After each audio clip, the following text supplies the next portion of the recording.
नमस्कार, city news में आप सभी का स्वागत है। मैं हूं जूही। आइए नजर डालते हैं आज की बड़ी खबरों पर। परसूडी के अभिषेक हेम्ब्रम हत्याकांड का खुलासा, 2 की गिरफ्तारी, देसी पिस्तौल बरामद। घर से आभूषणों की चोरी मामले का हुआ उद्भेदन, अजय मल्ला समेत आभूषणों को खपाने वाले व्यापारी की गिरफ्तारी। मानगो पुल पर जाम के असल कारणों को जानने हेतु विधायक सरयू राय ने क्षेत्र का किया दौरा। जेमको में पेड़ों को काटने का विरोध, लोगों ने टाटा स्टील के कर्मचारियों के काम को किया बंद। अब खबरें विस्तार से। परसूडी के अभिषेक हेम्ब्रम हत्याकांड का खुलासा, 2 आरोपी 2 देसी पिस्तौल के साथ गिरफ्तार। उड़ीसा से हुई दोनों की गिरफ्तारी। जमशेदपुर के परसूडी थाना क्षेत्र के बारीगोड़ा निवासी अभिषेक हेम्ब्रम की 15 नवंबर को हुई हत्या के मामले का पुलिस ने खुलासा कर दिया है। पुलिस ने इस कांड में शामिल 2 फरार आरोपी परसूडी बारीगोड़ा निवासी रोशन हेम्ब्रम और भोला हुनागा को गिरफ्तार किया है। इस मामले में एक आरोपी राजेश कर्मकार ने 20 नवंबर को जमशेदपुर कोर्ट में आत्मसमर्पण कर दिया था। उनकी निशानदेही पर पुलिस ने छापेमारी की। ओडिशा के क्योंझर से दोनों आरोपी को पकड़कर पुलिस ले आई। उनकी निशानदेही पर पुलिस ने कांड में प्रयुक्त एक मोटरसाइकिल और 2 देसी कट्टा और मोबाइल को जब्त किया है। इस मामले के आरोपी रोशन हेम्ब्रम के खिलाफ पहले भी आर्म्स एक्ट के तहत केस दर्ज है।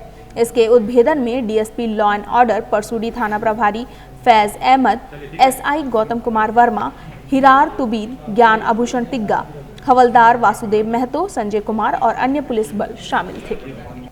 परसूडी थाना अंतर्गत दिनांक 14/11/24 को एक फायरिंग की घटना हुई थी, जिसमें अभिषेक हेम्ब्रम की गोली मारकर कुछ अपराध कर्मियों के द्वारा हत्या कर दी गई थी, जिसमें कि नामजद प्राथमिकी दर्ज की गई थी भोला हेम्ब्रम, रोशन हेम्ब्रम और राजेश कर्मकार के विरुद्ध में, जिसमें कि रोशन हेम्ब्रम जो है उसके पड़ोस में ही रहने वाला है और इनके बीच पहले से भी जमीन को लेकर के एक विवाद चल रहा था और आपस में इनके बीच पहले भी कहासुनी होती रही थी।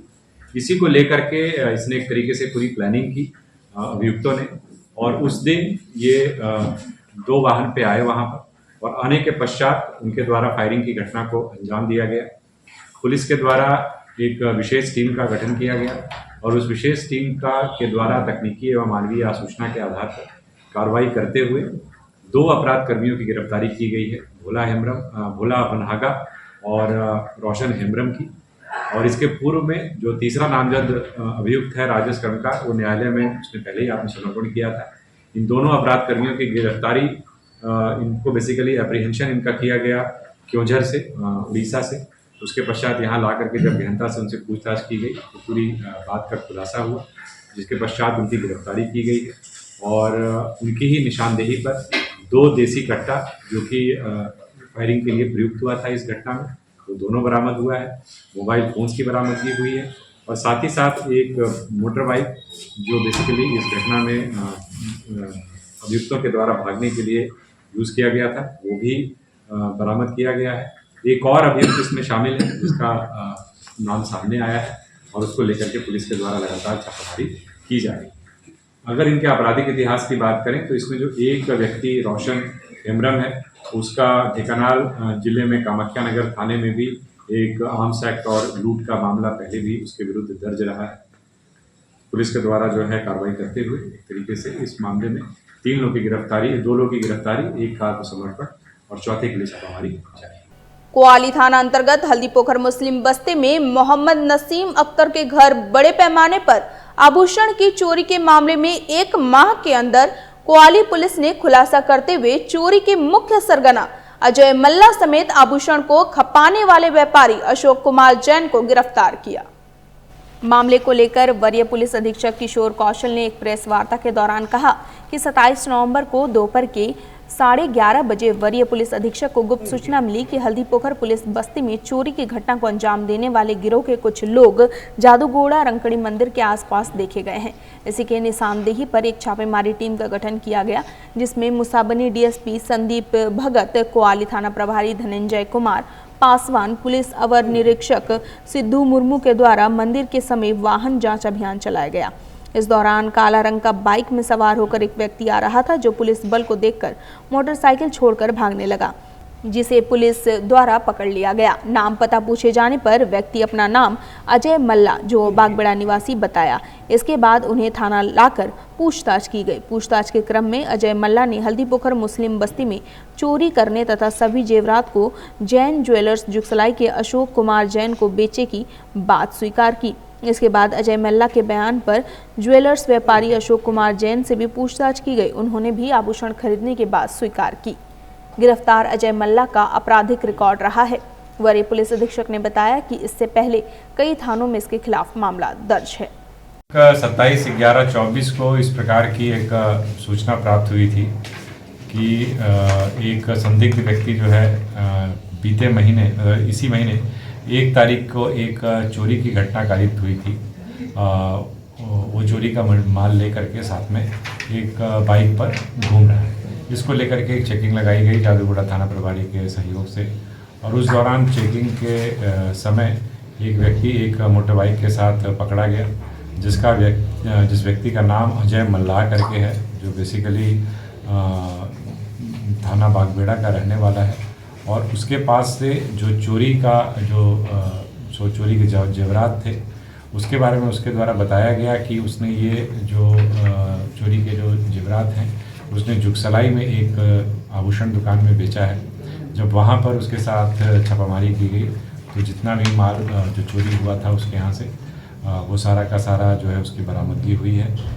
कुल मिलाकर के तकरीबन जो है उसने बताया कि 2,80,000 रुपये का जो आभूषण था उसने वहाँ पर उसको खपाने की कोशिश की थी। वो सभी का सभी बरामद किया गया है। और कुल मिलाकर के 2 व्यक्ति, एक अजय मल्ला और दूसरा एक अशोक कुमार जैन, जो कि इस सोना चांदी को जिसने खरीदा था दुकान वाले ने, उसके पास से ये सारा का सारा जो आपके सामने है वो बरामद हुआ है। और भी इसके साथ में 2 लोग और भी थे, जिनको लेकर के पुलिस छापामारी कर रही है। उम्मीद है कि जल्दी वो पुलिस की गिरफ्तारी। इन दोनों से और कई कांड में संलिप्त थे क्या? इसमें अगर हम उस आभूषण जो दुकानदार है उसकी बात करें तो उसके तो आपराधिक इतिहास अभी तक स्पष्ट होकर नहीं आया है। बट जो अजय मल्ला है वो पूर्व में भी जो है 3 अन्य मामलों में जो है जेल जा चुका है। वो मूलतः उत्तर प्रदेश का रहने वाला है और पिछले कुछ समय से वो बागबेड़ा में रह रहा है। पहले वो मारपीट के मामले में और इस प्रकार के चोरी के मामले में वो 2 बार पहले भी जेल जा चुका है। ये तीसरा मामला है जिसमें पुनः वह न्यायिक हिरासत में भेजा जा रहा है। विधायक सरयू राय ने किया मानगो इलाके का दौरा। सरयू राय ने कहा, निर्माणाधीन फ्लाईओवर के बन जाने से भी मानगो में जाम लगता ही रहेगा। टीमकेन गोल चक्कर के ट्रैफिक को हल्का करना होगा, नया फ्लाईओवर तैयार करना होगा। जमशेदपुर के मानगो पुल पर जाम के असल कारणों की खोज में शुक्रवार को जमशेदपुर पश्चिमी के नवनिर्वाचित विधायक सरयू राय सुबह में मानगो पुल पर पहुंचे। उन्होंने पुल और उससे लगते इलाके का निरीक्षण किया और उसके बाद कहा कि मानगो की तरफ ट्रैफिक पुलिस तैनात रहेगी तो मानगो की जाम की समस्या ठीक हो जाएगी। उन्होंने यह भी कहा कि शुक्रवार को ही इस गंभीर मुद्दे पर प्रशासनिक बैठक होनी है। सरयू राय ने कहा कि सबसे बड़ी समस्या यह है कि 11 बजे दिन के बाद जो नो एंट्री खुलती है उसके बाद वाहनों की भारी संख्या में टीमकेन गोल चक्कर से वाहनों को पार कराते हैं, वहां से गाड़ियों को पार कराते हैं तो इधर की गाड़ियों को रोकते हैं, इससे फिर से जाम लग जाता है।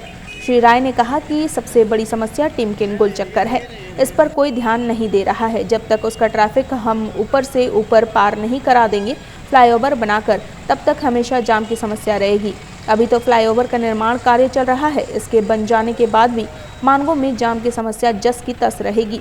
श्री राय ने कहा कि अभी जो फ्लाईओवर बन रहा है वह बनकर तैयार भी हो जाता है तो उस पर से कितने लोग जाएंगे। जो नदी के बीच का इलाका है उस हिस्से की ट्रैफिक तो इस फ्लाईओवर पर आएगी ही, वह तो पुराने रास्ते से ही जाएगी। ओल्ड पुरुलिया रोड, आज़ाद नगर के लोग सब जाएंगे नीचे से ही, ऊपर से सिर्फ डिमना रोड का ट्रैफिक जाएगा। लिट्टी चौक से कांदरबेड़ा का जब पुल बन जाएगा तब भारी वाहन उधर से निकल जाएगा। इसलिए टीमकेन गोल चक्कर के भारी ट्रैफिक को हल्का करने के लिए एक बड़ा ढांचा खड़ा करना होगा। श्री राय ने यह भी कहा कि मानगो की जाम के कारण आम आदमी अच्छा खासा परेशान है। सरकारी या प्राइवेट नौकरी करने वाले लोग ऑफिस देर से पहुंच रहे हैं, बच्चों को स्कूल जाने में देरी हो रही है, देर से स्कूल जाने पर उन्हें अंदर प्रवेश की अनुमति नहीं मिलती। समस्या गंभीर है और उसका उपाय भी उसी गंभीरता से खोजना होगा। खबर मिल रही थी कि सुबह 7 बजे जाम हो जाता है, बच्चों का स्कूल छूट जाता है और बच्चे लेट से स्कूल पहुंचते हैं तो स्कूल वाले उसको दिन की हाजिरी ख़त्म कर देते हैं, वापस कर देते हैं, उसको पढ़ाई बाधित होती है। तो मैंने परसों ही डीसी से कहा था, सीनियर एसपी से भी कहा था कि एक मीटिंग बुलाइए और वहाँ ट्रैफिक पुलिस को थोड़ा ज़्यादा संख्या बढ़ा दीजिए और नियंत्रित करें, कंट्रोल करें, तो जाम की समस्या ख़त्म हो सकती है। दूसरा कि जो ये फ्लाईओवर बनाने वाला काम है, इसने ज़्यादा जगह ले लिया है, सड़क संकरी हो गई है, पतली हो गई है, इसको थोड़ा और पीछे कराया जाए। तो आज उन्होंने मीटिंग बुलाया है 11 बजे दिन में, अब देखते हैं क्या निर्णय करते हैं। यानी इस मानगो में जाम की समस्या को मानगो की तरफ अगर पुलिस तैनात रहेगी तो ये ठीक हो जाएगा। और सबसे बड़ी समस्या ये है कि नो एंट्री खुलती है 11 बजे के बाद, तो जो टिमकेन का साक्षी तरफ बड़ा कोई चक्कर है, वहाँ से गाड़ियों को पार कराते हैं, वहाँ बड़ी गाड़ियाँ पार कराते हैं, इधर के गाड़ियों को रोकते हैं, फिर उससे पुल पर जाम हो जाता है। तो सबसे बड़ी समस्या साक्षी की तरफ बस स्टैंड के पास टिमकेन कोई चक्कर है, उसकी तरफ कोई ध्यान नहीं दे रहा है। जब तक उसका ट्रैफिक ऊपर से ऊपर हम पार नहीं करा देंगे फ्लाईओवर बना के, तब तक हमेशा जाम की समस्या मानगो में लगी रहेगी। जिला दंडाधिकारी सह उपायुक्त अनन्य मित्तल के निर्देशानुसार मानगो चौक से मानगो पुल तक ट्रैफिक समस्या के निदान को लेकर समाहरणालय सभागार में बैठक आयोजित हुई। ADM law and order Aniket Sachan की अध्यक्षता में आहूत बैठक में ट्रैफिक समस्या के विभिन्न कारणों पर चर्चा की गई तथा प्रभावी निराकरण को लेकर विमर्श किया गया। बैठक में नो एंट्री के समयावधि में बदलाव पर चर्चा, बसों में सिर्फ बस स्टैंड से ही सवारी बैठाने, मानगो चौक से डिमना चौक तक सड़क के किनारे सब्जी विक्रेताओं द्वारा किया गया अतिक्रमण को हटाने तथा अस्थायी दुकानदारों द्वारा शेड गिराकर सामान रखे जाने पर कार्रवाई को लेकर चर्चा की गई। बैठक में फील्ड सर्वे के बाद सभी निर्णयों को धरातल पर उतारने की बात कही गई। शुक्रवार से ही फील्ड सर्वे का कार्य शुरू कर दिया गया है। अतिक्रमण हटाओ अभियान के दौरान सड़क किनारे से हटाई जाने वाली सब्जी विक्रेताओं को उचित स्थान देने पर भी चर्चा की गई ताकि उनके रोजगार पर कोई प्रतिकूल असर ना पड़े। बैठक में city SP Kumar Shivashish, DMC Mango Suresh Yadav, EE पथ प्रमंडल Deepak Sahay, traffic DSP Tata land department के हेड समेत अन्य संबंधित उपस्थित रहे। विदेश में नौकरी दिलाने के नाम पर हुआ फर्जीवाड़ा। ताजा मामला धतकीडे का है, जहां महिलाओं ने एजेंट बाबू पर लगाया धोखाधड़ी का आरोप। कहा, हमारे घर के 3 युवकों को बहला फुसलाकर 65,000 रुपए लिए और दुबई भेज दिया, जहां उन्हें तय मानदेय भी नहीं मिल रहा है। परिजन अपने तीनों युवकों की वापसी चाहते हैं, जिसके लिए शिकायत दर्ज करवाने आज वे मानगो थाना पहुंचे। नूरजहां परवीन। आपका कौन गया बाहर? मेरा भाई है। क्या नाम है भाई का? रोशन अली, असलम अली और जावेद, मोहम्मद जावेद। दुबई गया। दुबई का नाम जी, दुबई के नाम से ही हम लोग को लिया गया था पैसा। और ये लोग दुबई, शारजा, रोला में अभी रह रहे हैं, जहाँ लोग किसके खिलाफ आएंगे? हम लोग को बाबू भाई के खिलाफ करना, क्योंकि हम लोग पैसा बाबू भाई को दिए थे। अब बाबू भाई का कहना है कि वो राजा हादी, हम लोग किसी को भी नहीं जानते। हम लोग तो बाबू भाई को पैसा दिए हैं, बाबू भाई से काम कराए हैं। अब बाबू भाई जो हम लोग को डॉक्यूमेंट दिए हैं वो हम लोग के पास भी है, देखिए हाथ में मौजूद है, वीज़ा वगैरह सब। यहाँ क्या लग रहा है आप लोग को? हम लोग को ये बस हम लोग को इतना ही कहना है कि मेरा भाई लोग वापस आ जाए। लग क्या रहा है आप लोग को? ये हम लोग को बहुत फ्रॉड लग रहा है, ये झूठ बोल रहा है।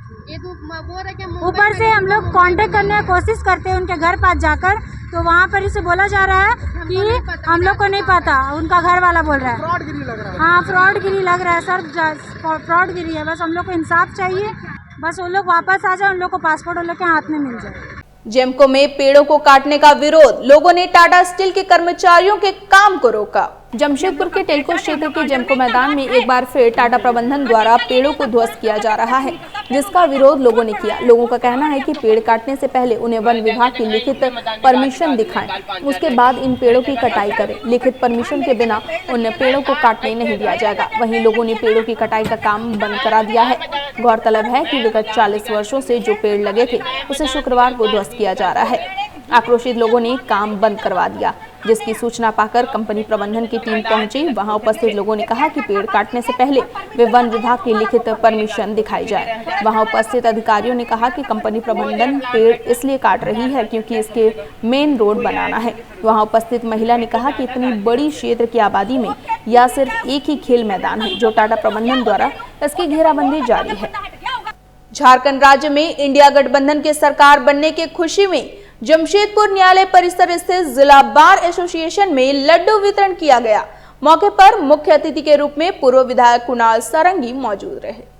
मौके पर वरिष्ठ अधिवक्ता सुधीर कुमार पप्पू समेत तमाम अधिवक्तागण मौजूद रहे। सभी ने इस दौरान एक दूसरे को लड्डू खिलाकर मुंह मीठा करवाया। वहीं मौजूद आम लोगों का मुंह मीठा करवाकर सभी को नए सरकार बनने की बधाई दी गई। मौके पर पूर्व विधायक कुणाल सारंगी ने कहा कि राज्य की जनता ने मुख्यमंत्री हेमंत सोरेन पर भरोसा जताते हुए एक बार फिर इंडी गठबंधन की सरकार को चुना। साथ ही जनता ने यह भी साबित किया कि जनता भाजपा के झूठ को अब सिरे से नकारती है। पर राज्य की जनता को धन्यवाद देता हूँ इतना डिसाइसिव मैंडेट देने के लिए, और संभवतः राज्य बनने के बाद राज्य के इतिहास में पहली बार इतनी ज़्यादा सीटें महागठबंधन की सरकार को मिली है। तो निश्चित रूप से जो जन कल्याणकारी योजनाएं चलाई गई, जिससे समाज के सबसे निचले पायदान पर बैठे व्यक्ति के जीवन में भी जो सकारात्मक बदलाव आए हैं, ये परिणाम में वो परिलक्षित होता है। और कहीं ना कहीं डिवाइसिव पॉलिटिक्स और एक फेक नैरेटिव को लाकर जनता के ऊपर थोपने का जो प्रयास किया गया, और कहीं ना कहीं प्रायोजित षड्यंत्र के तहत उन्हें जेल भेजा गया, तो इन तमाम चीज़ों का एक कॉम्बिनेशन इस चुनाव में दिखा और जनता ने उनके काम पर भरोसा किया, और जो परिणाम है अत्यंत सुखद है। मैं राज्य की 3.5 करोड़ जनता का अभिवादन करता हूं, और आज इस अवसर पर बड़े भाई पप्पू जी के सौजन्य से यहाँ पर जो हमारे अधिवक्ता साथी हैं, वरीय अधिवक्ता है, जो कहीं ना कहीं समाज के जो ज़रूरतमंद लोग हैं, जब उनके ऊपर मुकदमे जैसी कोई चीज़ें होती है तो उस पर उनकी बातों को रखते हैं, उनका पक्ष रखते हैं। उन सभी लोगों के बीच में आज लड्डू वितरण का कार्यक्रम किया गया, जिसमें मैं भी शामिल हूँ। 6 महीने से लापता 14 वर्षीय रूबी महतो के परिजन पहुंचे एसपी कार्यालय, मदद की गुहार। जादूगोड़ा निवासी 14 वर्षीय रूबी महतो पिछले 6 महीने से है लापता। परिजन बस्ती वासियों संग एसपी कार्यालय पहुंचे और मदद की गुहार लगाई। उसका क्या नाम है? काजल महतो। बेटी का रूबी महतो। उम्र 13 साल चल रहा था, अगस्त में 14 साल पड़ा हुआ था। 19 तारीख 6 महीना 2024 को। 19 तारीख से लापता। हाँ। कितने दिन हो गए? 6 महीना। 6 महीने से लापता है। 19 तारीख है ना? 19 तारीख 6 महीने 2024। 6 महीना हो गया लापता हो गया। हाँ। थाना जादूगोड़ा। आज आए हैं, क्या चाह रहे हैं आप लोग? हम लोग एसपी का आया था, सुराग नहीं मिला, इसलिए हम लोग आए। कोई भी कहाँ से भी लड़की का सुराग होना चाहिए, तो सुराग का मतलब नहीं, हम लोग मिला ही नहीं, कुछ पता ही नहीं चला। हाँ? उम्र 14 साल। 14 साल। हाँ। कुछ बोल के नहीं घर में क्या बोल? वो लड़का था, लड़का को खाना दिया था और बोला क्या मेरा पेट दर्द दे रहा, हम लोग बाहर से आ रहा। वो ज़्यादा दूर नहीं जाता है, घर का बगल में ही बैठता है। लड़का खाना खा रहा था और हम लोग 10-15 मिनट बाद घर में पहुंचा था। लड़का खाना भी नहीं पूरा खाया था, इसलिए हम लोग घर पहुंच गया था। आपकी बेटी लापता हो गई? हाँ हाँ। कहाँ पढ़ती थी? वो बांदरी स्कूल में, बगल में ही स्कूल है। कौन स्कूल है? बांदरी स्कूल, बांदरी विद्यालय। 8 क्लास। अभी तक नहीं मिली? नहीं, अभी तक मिला नहीं। वक्त तो चला एक छोटे से ब्रेक का। ब्रेक के बाद खबरें और भी हैं, तब तक के लिए देखते रहें सिटी न्यूज। क्या आप अपने जीवन में परेशान हैं? क्या आपको जॉब की समस्या है? क्या आपके और आपके पार्टनर की नहीं बन रही है? क्या आपकी शादी में देरी हो रही है या आपको बिजनेस में नुकसान हो रहा है? ऐसी कई समस्याओं का समाधान लेकर जमशेदपुर में पहली बार आ रहे हैं ज्योतिषी विमन चक्रवर्ती। जी हाँ, ज्योतिषी विमन चक्रवर्ती भारत के सर्वश्रेष्ठ ज्योतिषियों में एक है, जो आपके जन्मतिथि, स्थान, तारीख और चेहरा देखकर सब कुछ सटीक भविष्यवाणी कर सकते हैं। ग्रहों, नक्षत्रों और राशियों का अध्ययन कर आपके सभी समस्याओं का गारंटेड समाधान, वो भी सिर्फ 10 दिनों के भीतर। 1 और 2 दिसंबर बिष्टुपुर स्थित होटल बुलेवर्ड में पहुँचे और अपनी समस्याओं से निजात पाएं। ज्यादा जानकारी के लिए हमसे सीधा संपर्क करें 9931174291। नमस्कार, मेरा नाम डॉक्टर ओम प्रकाश है। मैं उमा सुपर स्पेशलिटी हॉस्पिटल का डायरेक्टर हूँ। उमा हॉस्पिटल में बहुत सारे ऐसे बच्चे हमारे पास रेफ़र होकर के आ रहे हैं, जैसे कि चांडिल हो गया, चाईबासा हो गया, सरायकेला हो गया, और ऐसे सुदूर क्षेत्रों से जहाँ पर बहुत अच्छा मेडिकल के लिए सुविधाएं उपलब्ध नहीं है, वैसे जगह से CSC PSC जैसे जगह से जहाँ पर कि मतलब कि ट्रीटमेंट अभी तक बहुत अच्छा नहीं है, जिसमें कि हम लोगों को जो लेवल 3 NICU का ज़रूरत पड़ता है, वैसे पेशेंट को डॉक्टर वहाँ से या सहिया या जो भी जिसके माध्यम से भी हो, उन लोगों को जैसे पता चलता है कि उमा अस्पताल में अच्छा इलाज हो रहा है, वैसे पेशेंट्स को लेकर के आ रहे हैं। उसी क्रम में एक बच्चा हम लोगों ने बहुत अच्छा इम्प्रूव किया है। इस बच्चे का कहानी है कि ये बच्चा जब जन्म होता है तो उसमें बहुत बार बच्चे रो नहीं पाते हैं, तो उसको एक टर्मिनोलॉजी बोलते हैं, बर्थ एस्फिक्सिया टर्म से उसको वो संबोधित करते हैं। तो वैसे में ये बच्चा आया था जो कि जस्ट बर्थ के बाद रोया नहीं, और उसके बाद झटका इसको हुआ, जिसको सीजर बोलते हैं हम लोग मेडिकल भाषा में। बहुत मल्टीपल टाइम इनको झटका आया, तो उससे जितना बार झटका आएगा उतना ब्रेन डैमेज होता है बच्चों का, और बाद में जा कर के बहुत तरह का अपंगता देखने को वैसे बच्चों में मिलता है, जैसे कि किसी का अच्छे से बोली नहीं निकलना, किसी का पैर नहीं चलना, किसी का हाथ नहीं चलना, और इस तरह का जो विकलांगता है उसका एक रिजल्ट है जो कि बहुत ऐसे जगह पर देखने के लिए हम लोग को मिलता है। तो हम लोगों के द्वारा जो सलाह है कि वैसे जगह ही प्रसव कराएं जहां पर की समुचित व्यवस्था है, जहां पर न्यूनेटल ICU का जहां पर सारा व्यवस्था है, कि जहां पर जैसे जच्चा और बच्चा दोनों को स्वस्थ रूप से देखा जा सकता है और सब चीज़ ज़रूरत पड़ने के बाद तुरंत किया जा सकता है। तो एज ए डॉक्टर मैं एक सलाह देना चाहता हूँ कि वैसे जगह का ही चुनाव करें बच्चों के प्रसव के लिए जहाँ पर की समुचित व्यवस्था हो, जहाँ पर कि आपके बच्चे का दोनों का जान बचाया जा सके, और इस तरह की अपंगता से उनको बचाया जा सकता है। सिर्फ आपके अगर आप जानकारी आपको इस तरह का रहेगा तो आप बेहतर डिसीजन ले पाएंगे और अपने परिवार को अच्छे से बता पाएंगे, काउंसिल कर पाएंगे उनको कि वैसा ही जगह पर आप डिलीवरी कराएं जहाँ पर समुचित व्यवस्था है, कि इस तरह का भविष्य में आपका बच्चा अपंग ना हो। धन्यवाद। बेरोजगार युवाओं के लिए रोजगार का अवसर लेकर आया है हिंद ITI। गांव और शहर के युवाओं के लिए एक सुनहरा मौका। युवा अपना भविष्य खुद बदल सकते हैं हिंद ITI के साथ। जी हाँ, हिंद इंडस्ट्रियल टेक्निकल इंस्टीट्यूट में आए और देश विदेश में नौकरी करने का अवसर पाएं। यहाँ पर आपको electrical, fitter, mechanical, industrial safety, HVAC, BMS, mobile crane, welding और भी कई तरह की टेक्निकल कोर्सेज कराए जाते हैं। संस्थान के डायरेक्टर डॉक्टर ताहिर हुसैन पिछले 15 सालों से हिंद ITI के द्वारा बेरोजगार युवाओं को शिक्षा देकर उन्हें अच्छी प्लेसमेंट देश विदेश में उपलब्ध करा रहे हैं। हमारा नाम रोहित कुमार है। हमारा घर बिहार हुआ। बिहार से हम जमशेदपुर हिंद ITI के नाम सुनकर यहाँ पे आए। सर यहाँ पे बहुत अच्छे से थ्योरी करवाते हैं, प्रैक्टिकल करवाते हैं, प्लांट विजिट करवाते हैं। यहाँ पे बहुत सारे बच्चे को प्लेसमेंट करवा दिए हैं। ओमान हो गया, सऊदी हो गया, कतर हो गया। इसके लिए हम भी यहाँ पे आए हैं कि हम भी जाकर विदेश नौकरी करेंगे, अपना घर परिवार को चलाएंगे, इसलिए हम यहाँ पे पढ़ने के लिए चले हैं। अगर आप भी अपने भविष्य को लेकर है परेशान तो जल्द पहुँचे हिंद ITI। आपका और आपके परिवार का सुनहरा भविष्य आपके हाथ में है। हिंद ITI में जो है वो जमशेदपुर टाटा नगर झारखंड में है, और यहाँ से डिफरेंट टाइप के ट्रेड का कोर्सेज कराते हैं जो स्किल डेवलपमेंट का है, जिसमें electrical, fitter, mechanical, HVAC, quality controller, different निबोस, IGC वगैरह का कोर्सेज होती है। यहाँ हम लोग थ्योरी प्रैक्टिकल के बाद प्लांट विजिट कराते हैं। उसके बाद फिर क्या होता है कि बच्चे लोग को प्लेसमेंट देते हैं। अब प्लेसमेंट जो है डिफरेंट टाइप के टीचर्स है, अच्छा थ्योरी प्रैक्टिकल कराते हैं, और यहाँ हज़ारों बच्चे को प्लेसमेंट हो चुका है, क्योंकि हम लोग का ज़्यादा फोकस होती है प्लेसमेंट कराने का। और यहाँ जो हम लोग का टारगेट है कि स्किल ज़्यादा से ज़्यादा हो, इंडस्ट्रियल एरिया में ज़्यादा से ज़्यादा बच्चे जाएं और ज़्यादा से ज़्यादा रोजगार जो है पाए बच्चे।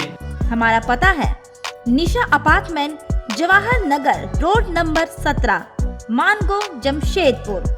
हमारा कॉन्टेक्ट नंबर है 9234721984। ब्रेक के बाद मैं जूही आप सभी का फिर से स्वागत करती हूँ। बेलडी चर्च स्कूल बिष्टुपुर में जम के खेलो जमशेदपुर पर सेमिनार का हुआ आयोजन। जमशेदपुर के बिष्टुपुर स्थित बेल्डी चर्च स्कूल बिष्टुपुर में जम के खेलो जमशेदपुर पर सेमिनार आयोजित हुआ, जिसमें स्कूल के ही पूर्व छात्र भी शामिल हुए। स्कूली छात्र छात्राओं को सम्मानित भी किया गया।